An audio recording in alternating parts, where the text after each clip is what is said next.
L'ignorance transmet la maladie, la négligence de la connaissance, la rendant ainsi chronique. Afrique Santé a donc pour mission de vous informer.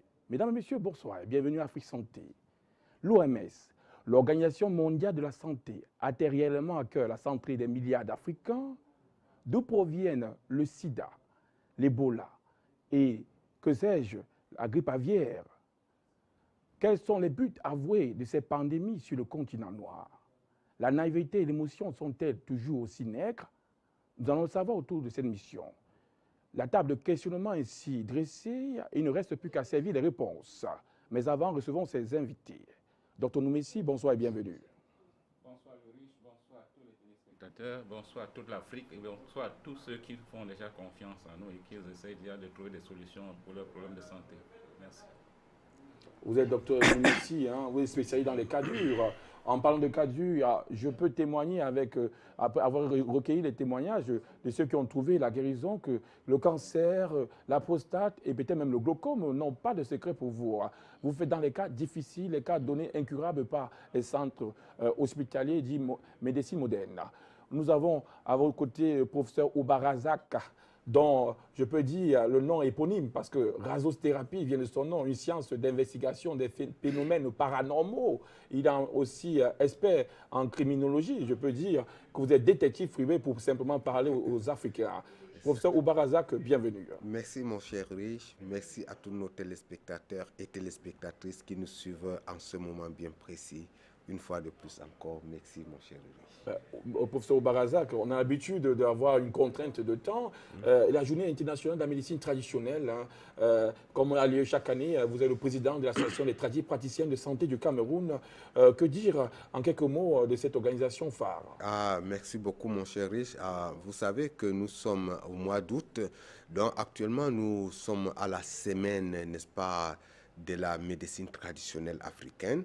Donc ici à Douala, nous célébrons déjà à la salle des fêtes d'Aqua à partir de 26, donc demain, jusqu'au 31 qui est, n'est-ce pas, la clôture de cette grande journée africaine de médecine traditionnelle où nous invitons toutes les populations, n'est-ce pas, de la ville et même de ses environs de venir découvrir les valeurs salvatrices de la médecine traditionnelle africaine et de venir découvrir même tous ces panélistes qui sont, n'est-ce pas, dans cette émission, de venir découvrir vraiment en face à face ce qu'ils font, n'est-ce pas, de merveille pour l'Afrique. Et le thème, hein, et le thème est très accrocheur aussi. Exactement, le thème, n'est-ce pas, actuellement, c'est réglementation des produits issus de la pharmacopée, n'est-ce pas, traditionnelle de la région Afrique. Donc voilà le thème. Il faudrait préciser que c'est pour éloigner toute forme de charlatanisme, hein, exactement, afin que la pharmacopée africaine puisse retrouver ses lettres de noblesse. Exactement, c'est pour chasser de notre sein les brebis galeuses, parce que c'est un thème, n'est-ce pas, pour toute l'Afrique. Donc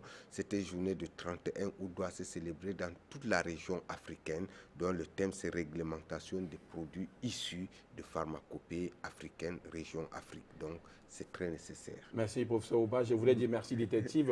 Je fais l'amalgame entre le professeur Ouba, razosthérapeute, et le détective. Vous savez, le détective ou bien l'investigation ou la criminologie, c'est une science qui nous permet même, n'est-ce pas, à détecter, à investiguer, que ce soit sur les humains et même sur des autres, n'est-ce pas, phénomènes pouvant nuire au bien-être de l'individu, que ce soit sur sa santé physique, mentale, morale et spirituelle. On ne dira pas que vous avez plusieurs casquettes.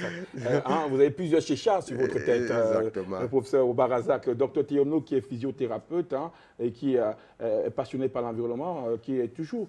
On entend toujours ce bébé de 3000 pages sur l'environnement. Vous touchez l'aspect purement santé, et au-delà de l'aspect santé, l'aspect environnemental, pour dire que vous êtes complet dans cette rédaction, professeur, vous pardonnez, c'est docteur Théomno.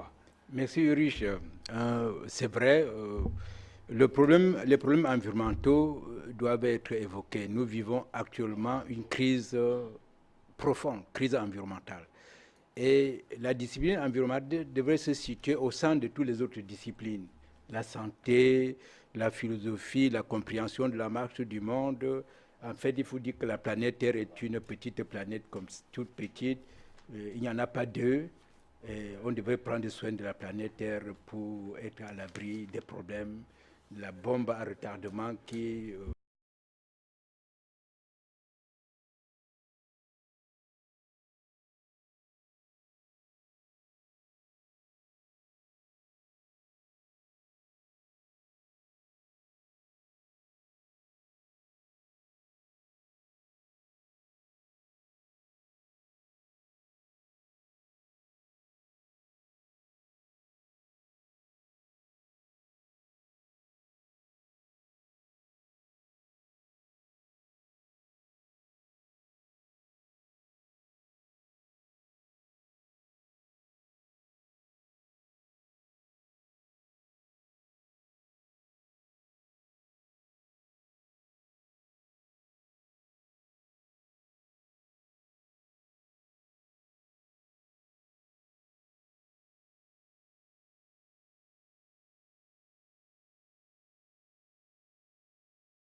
les vaccins ne font pas du bien aux enfants, l'Afrique reste la cible principale où l'expérimentation de ce produit se fait tout le jour.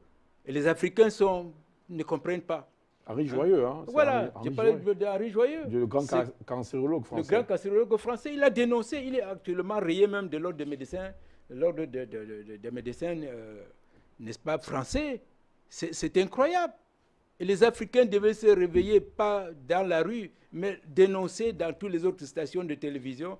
Nous nous comportons comme si, en Afrique, comme s'il n'y avait que des stations comme Afrique Média et autres pour prendre le relais. On devait voir les journaux camerounais, ivoiriens, ghanéens titrés, dire nous ne voulons plus qu'on nous impose le diktat de l'Organisation mondiale de la santé, que l'Organisation mondiale de la santé essaie de faire la promotion de la médecine africaine. Tous les plantes partent de l'Afrique parce que la photosynthèse, vous parliez ici justement tout à l'heure de l'environnement, la photosynthèse fait que, puisque le soleil est présent en Afrique 365 jours dans l'année, que les vertus thérapeutiques des plantes africaines sont de loin supérieures à toutes les autres thérapies, les plantes qui viennent d'ailleurs. Et malheureusement, l'Organisation mondiale de la santé, qui aurait pu faire la promotion de ces produits chez nous, ne nous encourage pas et présente plutôt la face d'autres produits qui ont des effets négatifs graves. Il est temps, n'est-ce pas, justement, vous avez raison, que l'Afrique, ou que les Africains, ou un groupe d'Africains, pas tout le monde en même temps, comme nous, par exemple, dans le cadre de cette émission au niveau d'Afrique Média, qu'on s'organise, qu'on fasse des sacrifices suffisants pour que dans 5 ans, dans 10 ans ou dans 20 ans, que les choses commencent vraiment à changer. Merci, docteur Thiomnou. Professeur Oubarazak, hein, Ebola, hein, Ebola, Sida, des grandes pandémies. On a vu si le réalisateur peut nous démontrer la gravité de cette attaque en zone africaine, hein, comment est-ce que cela se propage. Ben, on découvre que c'est une invention, c'est fait exprès. Comme une arme nucléaire, les maladies deviennent des armes de dissuasion. Exactement, comme le reportage l'a bien dit.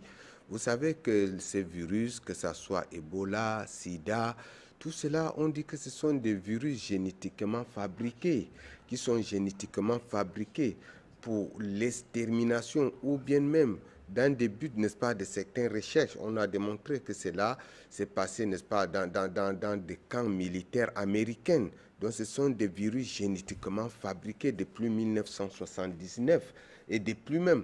Donc, et cela a été testé sur les êtres humains, surtout les Noirs, parce que lorsque vous voyez toutes ces grandes maladies, alors on parle de l'Afrique, parce qu'on dit que l'Afrique c'est un pays lourdement endetté, c'est un pays, n'est-ce pas, c'est un continent, pardon, n'est-ce pas, affamé, ou bien un continent qui a un taux de mortalité assez grave, ou bien même un continent vraiment qui n'a même pas de repères. Parce que quand nous voyons tous nos chefs d'État, ce sont des personnes qui ont tous fait ces mêmes études, n'est-ce pas, ces mêmes études des colons, donc, qui ne peuvent même pas arriver, n'est-ce pas, à décider même sur le plan de notre santé. Parce que vous voyez tous ces phénomènes venant de l'OMS, l'Organisation mondiale de la santé. Nous ne disons pas que l'OMS fait mal.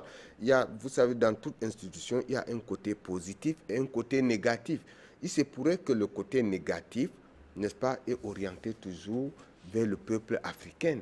Parce que vous voyez toutes les grandes maladies. De telle manière, mon cher Ulrich, quand vous allez vous déplacer maintenant pour l'Europe, il vous faut au moins ces 12 vaccinations. Vous ne pouvez pas traverser la frontière pour aller dans un pays européen ou occidental sans être vacciné.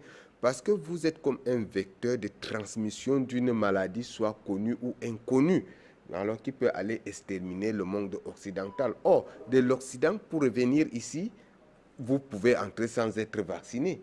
Donc, nous ne savions pas ce que les Occidentaux amènent comme maladie, parce qu'ici, on n'a même pas cette routine de contrôle, de voir est-ce que tel qui vient de l'Occident, est-ce qu'il est vacciné, est-ce qu'il a telle maladie. Donc, vous comprenez donc ce qui fait que nous sommes comme une cible de transmission. Le professeur Ouba, lorsque vous parlez des vaccins, hein, au Kenya, hein, c'est d'actualité aussi, au Kenya, il a été découvert que par des médecins, hein, Mongari Dare, hein, si je n'écorche pas, j'abîme pas son nom, c'est un médecin kenyan, qui a découvert que 2,3 millions de filles étaient stériles à cause des vaccins, les vaccins qui étaient administrés. On a trouvé l'antigène HCG qui rend la femme stérile. Il a envoyé des fragments d'analyse en Afrique du Sud et on a confirmé que ces vaccins étaient nocifs, mais l'administration était faite sur 2,3 millions de filles et ils ont saisi la plus haute instance du pays en territoire kényan, mais le ministre a brillé par son silence.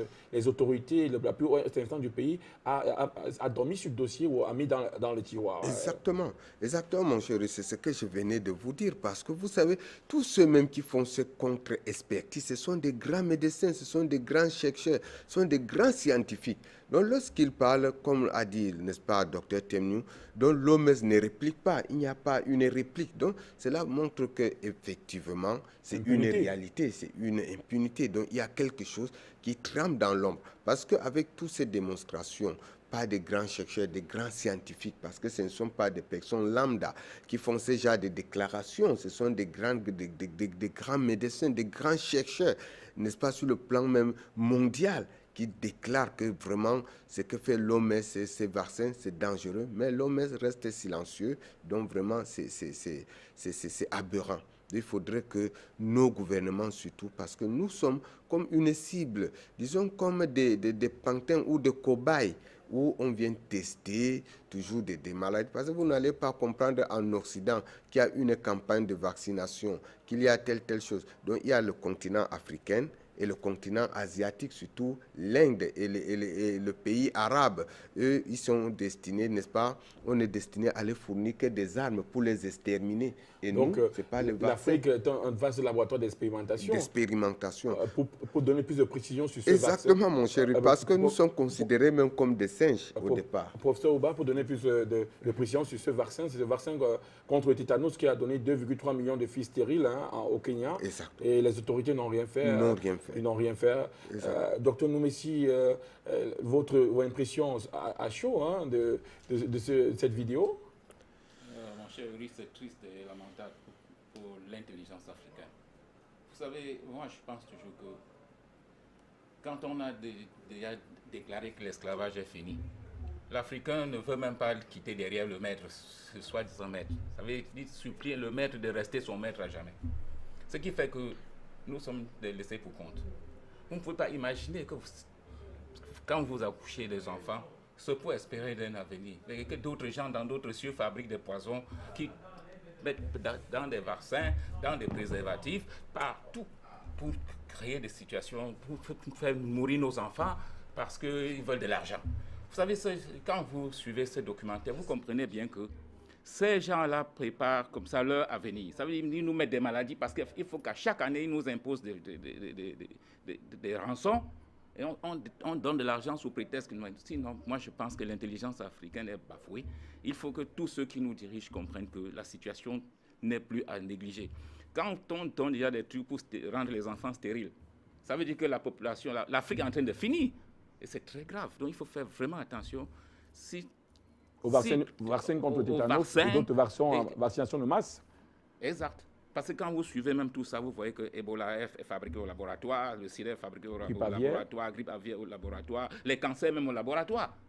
Et quand on associe tout ça aux produits chimiques, on nous met dans des supermarchés, c'est un génocide général pour l'Afrique.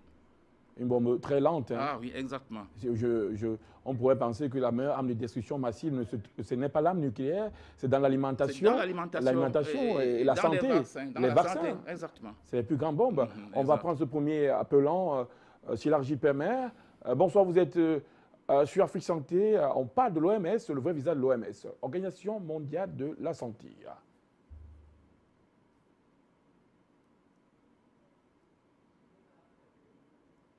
Bonsoir.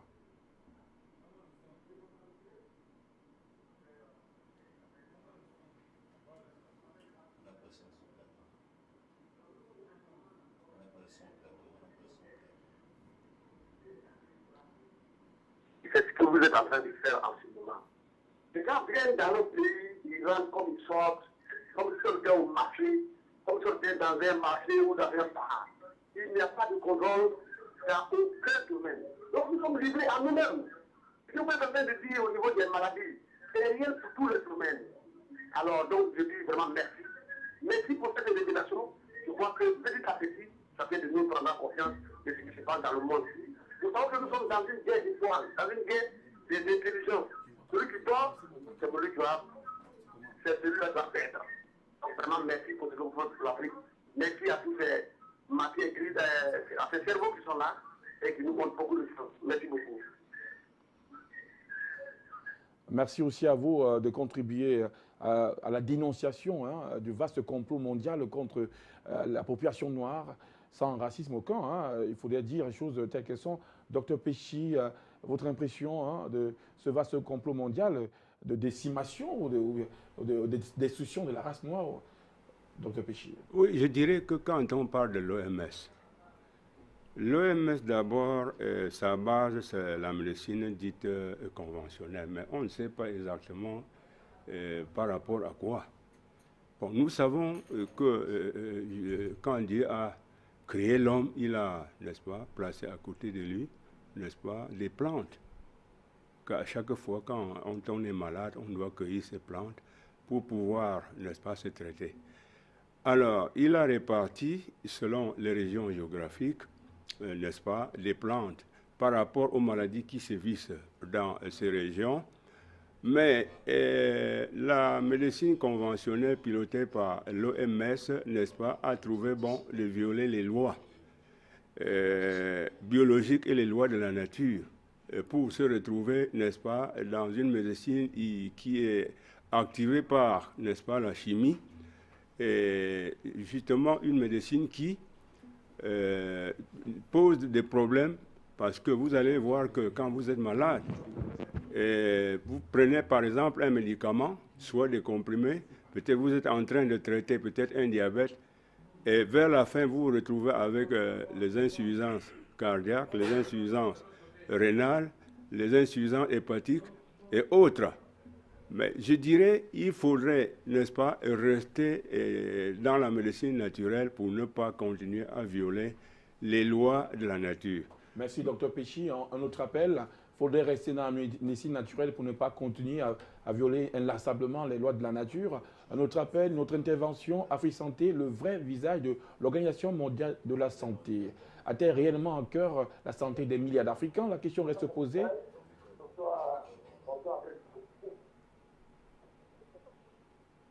Nous vous écoutons.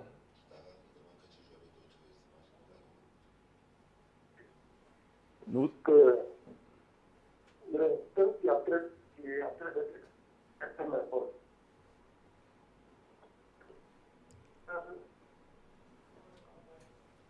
On prie l'appelant de nous renouveler l'appel parce que apparemment le son n'est pas de meilleure qualité. Il pourrait renouveler cet appel pour pouvoir intervenir efficacement. Professeur Oubar Razak, l'ONU, très récemment, parce que ici on se veut, c'est même une exigence d'être une émission d'actualité, l'ONU a reconnu, une organisation étrangère comme l'Organisation mondiale de la santé, a reconnu la responsabilité de ce qui est du choléra, dans l'épidémie du choléra en Haïti, qui a fait de 2010 jusqu'à 2016 de 10 000 morts, plus de 800 000 malades encore.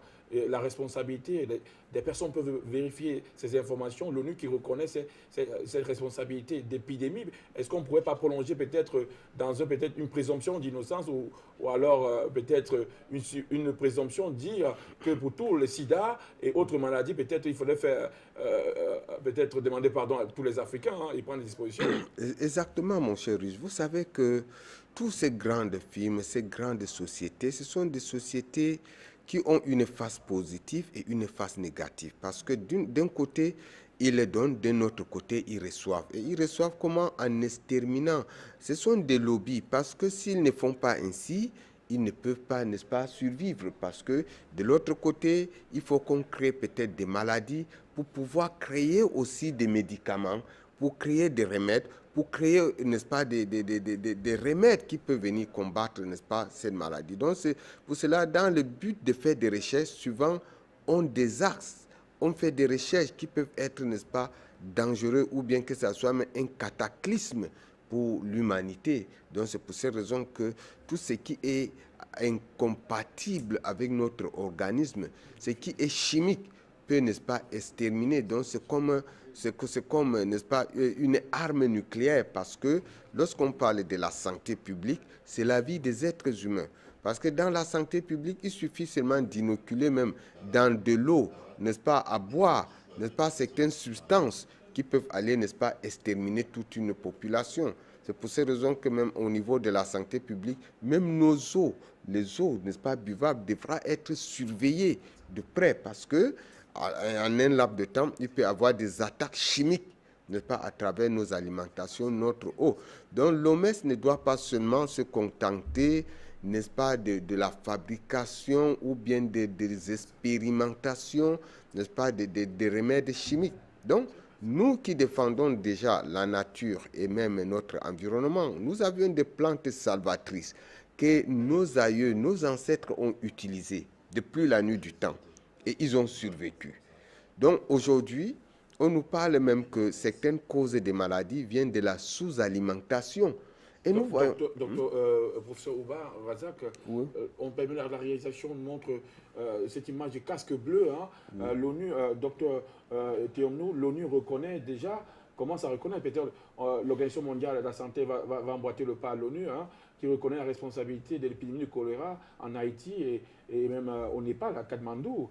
Est-ce que peut-être avec beaucoup plus de sensibilité, on reconnaîtrait aussi peut-être l'Ebola, le sida et la grippe aviaire, hein, et il faudrait que l'indemnisation à tout le continent doit s'ensuivre. Est-ce que partagez-vous cette impression?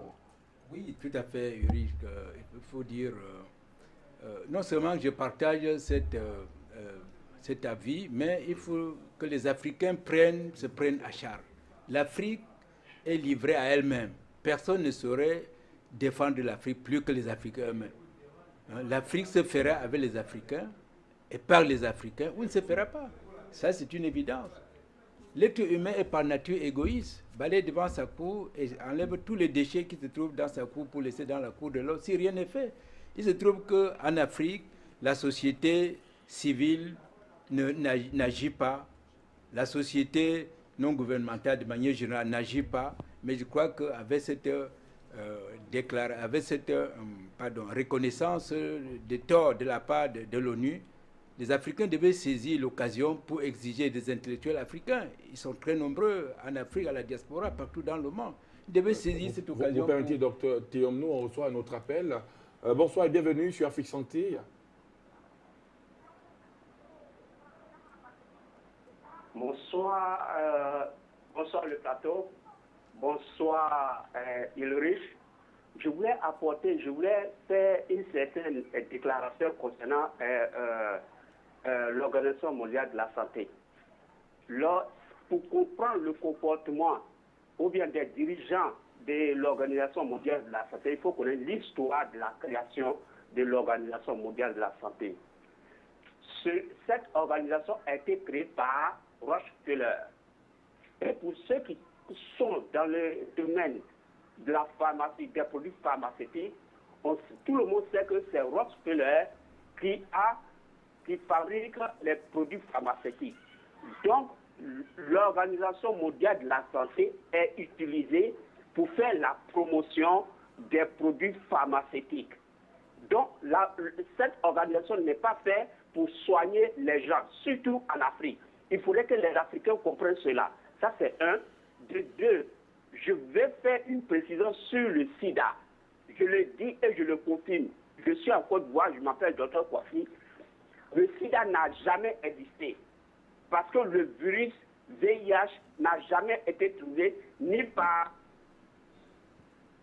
Montagnier, ni par Robert Gallo. C'est vraiment de l'arnaque. Je le répète aux Africains, c'est vraiment de l'arnaque. Il faudrait que les Africains, les autorités africaines comprennent que le sida n'a jamais existé. Il faudrait que les universités africaines comprennent que le sida n'a jamais existé. Il faudrait que les dirigeants africains comprennent que le sida n'a jamais existé. Il faudrait qu'on arrête d'empoisonner l'esprit des Africains. Le sida n'a jamais existé et il n'existe pas. Parce que les gens, l'Organisation mondiale de la santé utilise cette maladie pour s'enrichir sur le dos des Africains, des pauvres malades. C'est ce que je voulais dire. Donc, il faudrait que ceux qui sont sur le plateau, surtout les membres de l'Afrique Santé, pensent à faire, c'est-à-dire à organiser l'organisation des Africaines de la santé.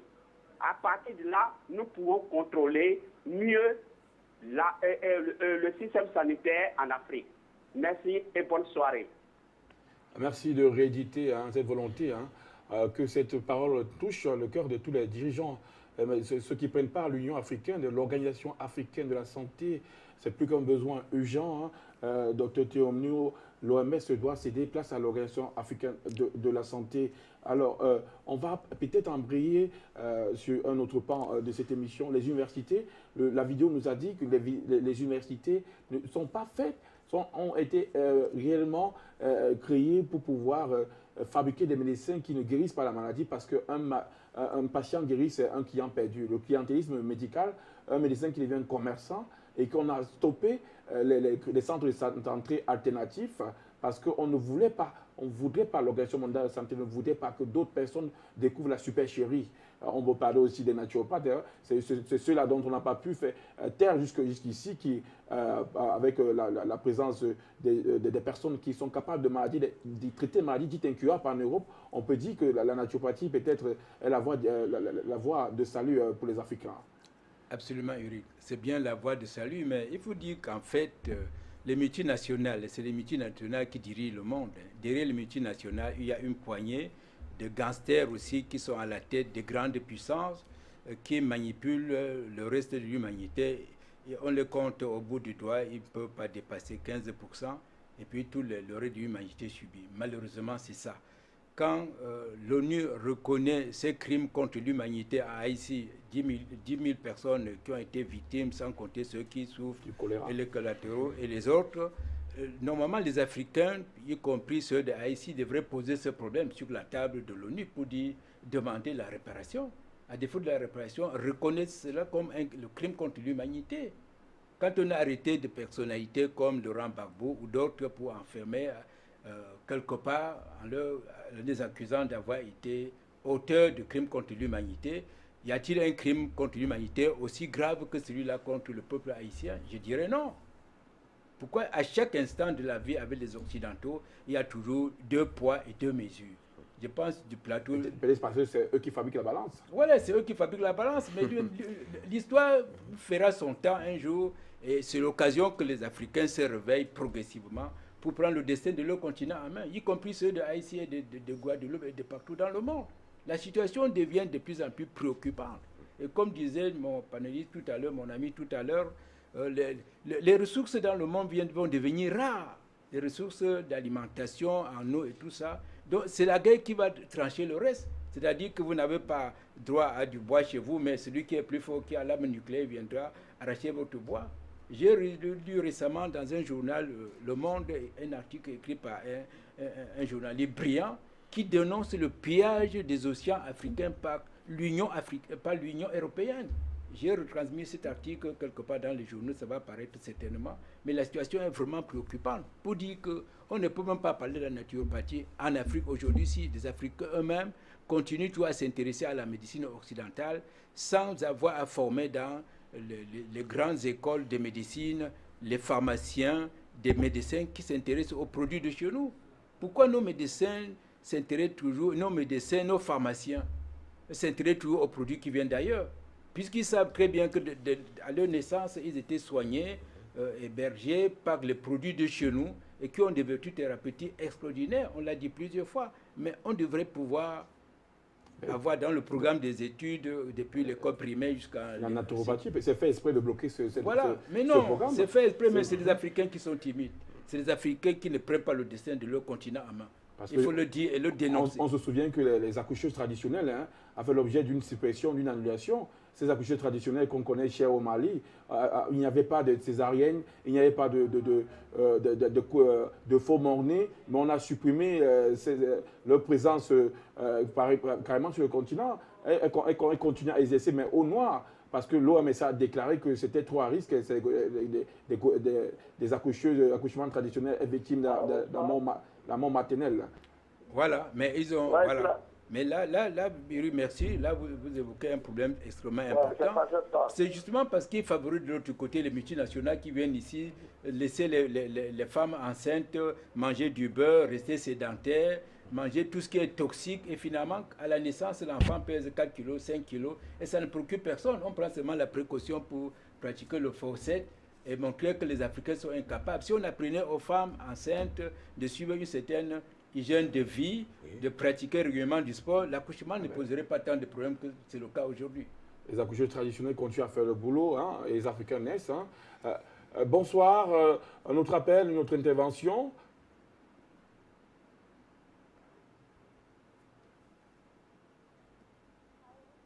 Bonsoir.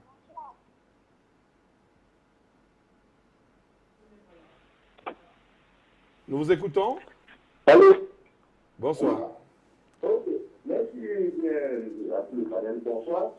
Je suis en train de dire qu'il faut commencer à lever les pivots entre l'OMS, qui est l'Organisation de la santé mondiale, et l'équivalent, en tout cas l'équivalent de l'OMS en santé animale, c'est l'OMS, Office international de l'épidémie. Donc là, c'est l'organisme qui s'occupe, n'est-ce pas, de la santé ou bien des épidémies animales dans le monde. Mais dans le cas des faits, on se rend donc compte que l'OIE, qui est l'Organisation internationale des épidémies, ne devait rien avoir rien à faire en Afrique. Dans la mesure où, déjà en Afrique, il faut produire le poulet local. Et qui doit être aussi consommé localement. Parce que, dit-on, le poulet produit en Afrique ne répond aux normes internationales telles qu'on peut l'exporter. On ne saurait penser à un seul moment que l'OIE vienne intervenir dans l'agriculture locale, n'est-ce pas, de façon à parler de la grippe aviaire. Alors, et si on parle donc de la grippe aviaire, qui a duré 90 jours, alors que dans les pays occidentaux, la grippe aviaire ne pouvait faire que un filet sanitaire, ça ne tue que 15 jours à 20 jours, et le tout est déjà joué. Maintenant, quand on vient frustrer les Camerounais à 90 jours, et même plus, parce que ça fait déjà 90 jours, nous sommes le 24 et plus, et on ne parle même pas d'une levée de mesure totale, ce n'est que partielle. On n'imagine même pas, comme je suis même je corrobore vraiment de tout cœur avec vous, que l'OIE ou bien l'OMS ne viennent pas pour aider la technologie de pouvoir assurer parce que les 90 jours, quand je calcule, je dis, puisque avec cette situation un peu claire, on est à 100 millions, on avait déjà 100 millions de poules au Cameroun. Donc 100 millions de poulets de chair. Et ces 100 millions de poulets de chair, à la veille de la grippe aviaire, pourraient consommer 75 grammes par jour. Multiplier 100 millions pour 75, ça fait environ 1,5 milliard que les éleveurs essaient de dépenser par jour. Et quand ils dépensaient chaque jour cette somme colossale, cet argent, c'est parce que quand on prend le cas des œufs, on ouvre les poules, après on creuse les fosses, et on y verse les œufs, on étouffe les poussins, et on étouffe les poulets. On fait chaque jour 1 milliard multiplié par 90 jours. Vraiment, pour voir ce que l'économie a perdu à l'espace de quelques temps. Donc, alors, l'OIE n'aide pas l'Afrique. Comme l'OMS, qui ne devait même pas aider l'Afrique, vous imaginez, avant, il y a... Merci. Hein. L'intervention était longue, bien que consistante aussi. Professeur Ouba Razak, hein. Là, on est dans une situation où, un peu comme une termite, hein, on est menacé par des confrères sur le sol, et même dans les airs, on est menacé par les papillons. L'Afrique est attaquée de toutes parts, professeur Ouba. Mais ces universités-là, où on dit que les médecins ne guérissent pas, mais ils sont formés pour ne pas guérir. Quelle est votre impression? Effectivement, mon chéri, vous savez que depuis la nuit du temps, l'Afrique a été divisée comme un gâteau. L'Afrique a été, n'est-ce pas, comme, n'est-ce pas, une plantation, un champ, n'est-ce pas, des Occidentaux. Parce que nous savions que bien avant, n'est-ce pas, la colonisation, le peuple africain étaient tous les mêmes.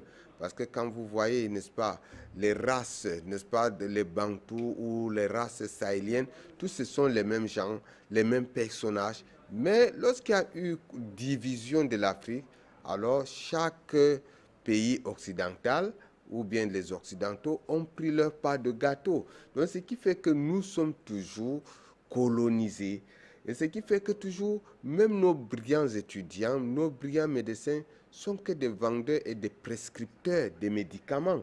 Parce que depuis, nous n'avions jamais vu un médecin, sauf les médecins des nouvelles générations qui apprennent maintenant, qui se reconvertissent en médecine traditionnelle, qui font des merveilles. Mais des médecins d'antan, alors souvent même ont combattu la médecine traditionnelle. Des médecins qu'on révèle comme des médecins formatés. Oui, les vendeurs de médicaments, n'est-ce pas? De la santé. Oui, exactement.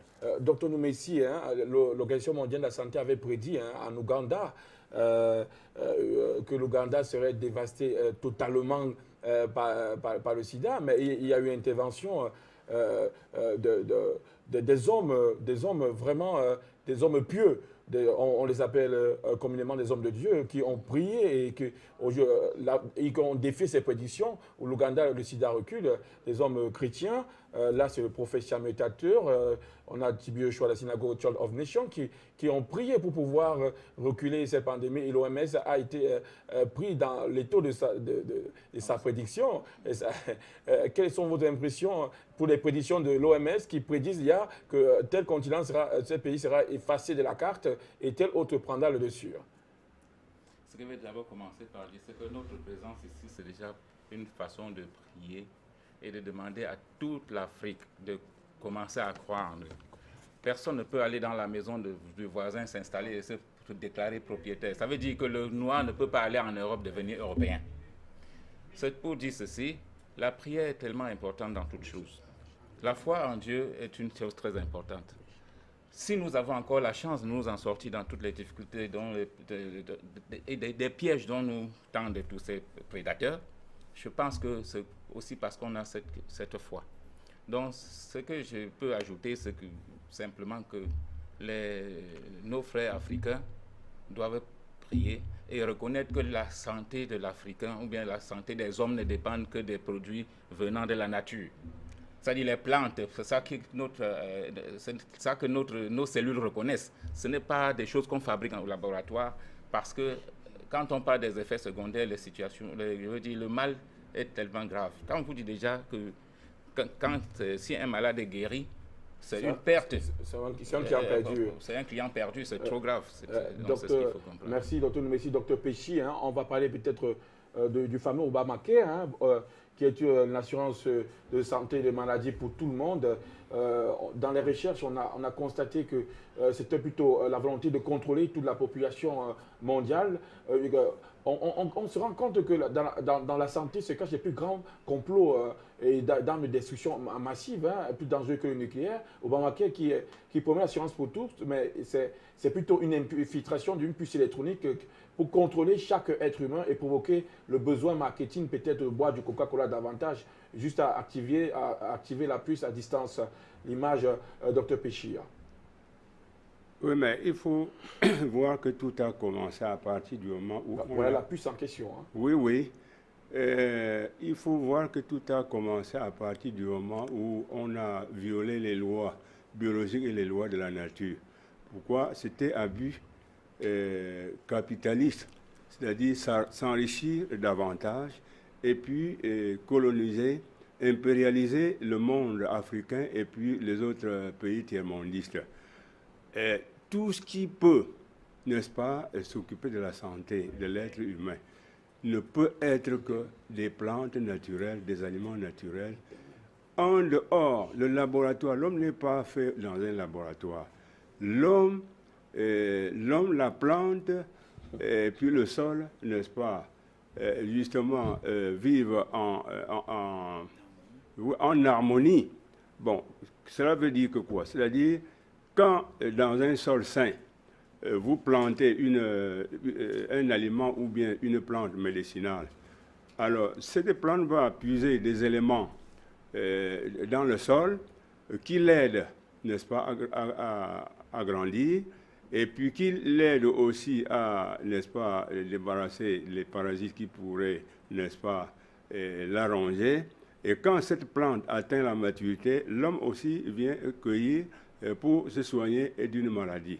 Alors, donc, les cellules... Docteur Péchi, vous êtes assez évasif dans l'explication. On peut donc conclure qu'il est temps que, au sorti de cette émission, que les Africains puissent avoir leur propre histoire, parce que si le chasseur, tant que le chasseur n'aura pas sa propre histoire, le lion n'aura pas sa propre histoire, c'est le chasseur qui continuera à écrire, le chasseur qui est l'Occident, le chasseur qui est le continent étranger et qui gratte sur la propre histoire des Africains, comme vous dit, que l'Organisation africaine de la santé doit s'établir pour pouvoir prendre en charge notre propre santé. Tant qu'on esclave dépendant de la santé venue d'ailleurs, on sera toujours des éternels malades et on subira le sida. Peut-être prochainement, il y a le Zika qui est à la mode, une maladie à la mode. Docteur Péchi, on va conclure cette émission. On vous remercie d'être venu. Docteur Théonour, merci d'avoir su, en quelques mots, en quelques temps, donner l'essence même de la réflexion sur ce plateau. Donc, professeur Oubarazak, détective privé, peut-être vous découvrez encore autres maladies que l'Occident plane encore contre les Africains. Mais d'ici là, vous avez une bonne immunité. Il n'y a pas l'ombre d'un sida autour de vous. Docteur Noumessi, maladie incurable, merci. Tant que les Africains pourraient avoir des hommes comme vous, on serait vraiment protégés contre l'assaut venu d'ailleurs. À tous les téléspectateurs, le temps n'a pas été long, mais l'essentiel a été dit. Ils ont dit, l'Organisation mondiale de la santé, les lucifériens de ce monde, le signe distinctif que je me garderai de faire ici, que les Noirs sont les esclaves d'hier, aujourd'hui et pour toujours, mais on dira aussi, on répliquera de manière avec foi, parce que la foi triomphe de tout, par Jésus-Christ. On dira aussi qu'il est le même hier, aujourd'hui, éternellement, et tant que l'Africain lèvera les bras vers le ciel, Dieu ne nous abandonnera pas, parce que Jésus a vaincu Satan. L'Afrique continuera à être debout, parce que l'Afrique est protégée. Alors, au revoir, mesdames et messieurs. Nous continuerons ce débat jeudi prochain à la même heure. D'ici là, portez-vous bien. Au revoir. La